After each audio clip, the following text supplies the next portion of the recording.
Hello there and good morning. Now, last night in a speech at the Lord Mayor's banquet, the Prime Minister Theresa May said that the Brexit talks are now in the endgame.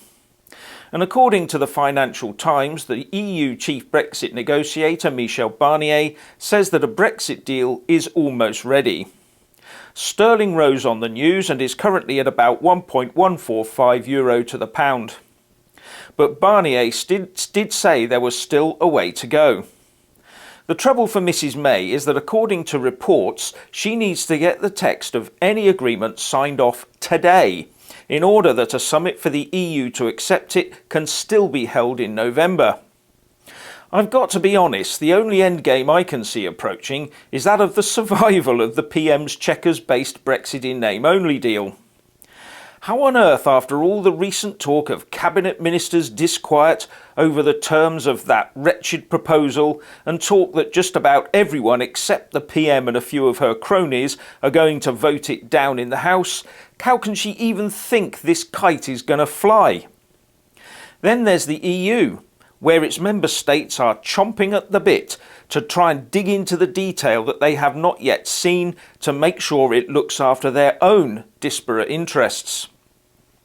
The only things keeping this debacle scraping along the ground instead of an undignified burial in an unmarked grave in the Political Boneyard is a combination of the weakness of the PM and the antics of our very own domestic Remainers. The Remainers saw how weak the PM is and exploited it to the full. And with the weight of 17.4 million voters on one side and the Remain-dominated establishment on the other, she tried to keep a foot in both camps. Hence the birth of Chequers. Now she's trying to convince everyone that Chequers somehow meets the requirements of both Leavers and Remainers, but it does neither. It is not the full withdrawal of the UK from the EU, and it is not remaining in the EU under the old terms of our membership. In fact, the only beneficiary from this Chequers Brexit in name only deal will be the Eurocrats, as they gleefully grasp control of the UK and turn it into a vassal colony. I say enough.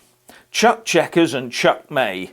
Then get those no-deal plans in place as the absolute priority. So, please let us all know what you think by leaving a comment below. And thank you for watching.